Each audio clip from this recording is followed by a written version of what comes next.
हम सभी को कभी ना कभी हिचकी तो ज़रूर आई होगी और साथ ही मन में ये ख्याल भी आया होगा कि हिचकी आती क्यों है। अब बहुत सारे लोग इसके अलग अलग रीजन देते हैं। जैसे कुछ लोगों का मानना है कि अगर हमें कोई याद कर रहा है तो हमें हिचकी आती है और मन में अगर उसका नाम ले लो तो हिचकी चली जाती है। और कुछ लोगों का ये मानना होता है कि जब हमारे फूड पाइप में हवा चली जाती है तो इसकी वजह से हमें हिचकी आती है, हिचकी की वजह से एयर बाहर निकल जाती है। लेकिन आप थोड़ा सोचो कि जब हम खाना खाते हैं और हमारे फूड पाइप में एयर चली जाती है तो डकार के रूप में वो बाहर निकलती है, जिसे हम बेल्चिंग या बर्पिंग के नाम से जानते हैं। तो हिचकी का एक्चुअल रीजन क्या होता है हम जानेंगे इस वीडियो में। तो चलिए वीडियो शुरू करते हैं।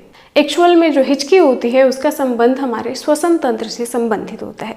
श्वसन तंत्र का एक महत्वपूर्ण भाग जिसे हम डायफ्राम के नाम से जानते हैं, ये ऐसी पतली मांसपेशी होती है जो कि हमारे एब्डोमिनल भाग को, जो हमारे पेट वाला भाग है, उसको हमारे सीने वाले भाग से अलग करने का काम करती है।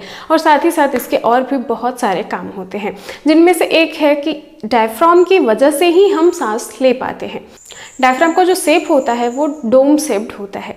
जब हम हवा अंदर लेते हैं तो डायफ्राम जो होता है वो फ्लैट होता है। डायफ्राम फ्लैट हो जाता है जिसकी वजह से हमारे जो दोनों फेफड़े होते हैं वो थोड़े बड़े होते हैं, उनका वॉल्यूम, उनका आयतन थोड़ा बड़ा हो जाता है और हवा हमारे अंदर चली आती है, हमारे फेफड़ों के अंदर चली आती है।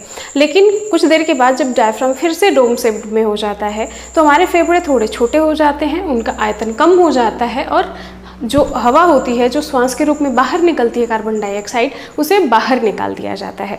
तो ये एक महत्वपूर्ण भूमिका निभाता है हमारे ब्रीदिंग में। जब इसी में किसी कारण से अनैच्छिक रूप से संकुचन हो जाता है, ये किसी रूप से सिकुड़ जाता है, तो इसकी वजह से हमें ब्रीदिंग में थोड़ी दिक्कत होने लग जाती है। हमारी जो हवा अंदर या बाहर आती जाती है वो थोड़ी सी इंटरप्ट हो जाती है और हमारा जो वोकल कॉर्ड होता है, हवा अंदर और बाहर आने जाने की वजह से इसमें कंपन होता है, जिसकी वजह से हम बोल पाते हैं, आवाज़ निकल पाती है। तो ये भी हमारे रेस्पिरेटरी सिस्टम का एक भाग होता है।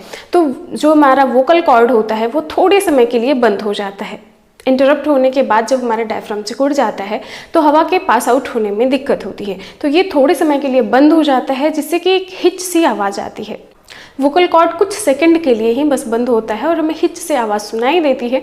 इसी को हम हिचकी के नाम से जानते हैं। तो ये था हिचकी का मेन रीजन, लेकिन इसके अलावा कुछ और रीजन भी हो सकते हैं।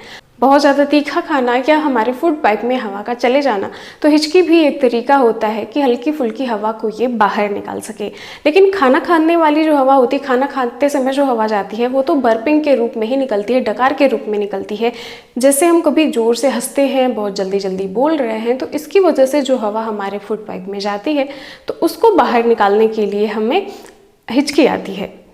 हिचकी का एक रीजन टॉरेट सिंड्रोम भी हो सकता है, जिसको लगातार और अक्सर हिचकियाँ आती हैं, उसका रीजन एक टॉरेट सिंड्रोम भी हो सकता है। इस सिंड्रोम में कुछ ऐसे लक्षण हमें दिखाई देते हैं, जैसे आंखों का बार बार फड़कना, कंधों का बार बार ऐसे ऐसे सिकुड़ना, किसी को आपने देखा होगा, या फिर बोलते समय बार बार एक अजीब सी आवाज़ हमारे मुंह से बाहर निकलना। जैसे कि आपने हिचकी मूवी में देखा होगा, रानी मुखर्जी जो सीन कर रही थी वो इसी सिंड्रोम से ग्रसित थी।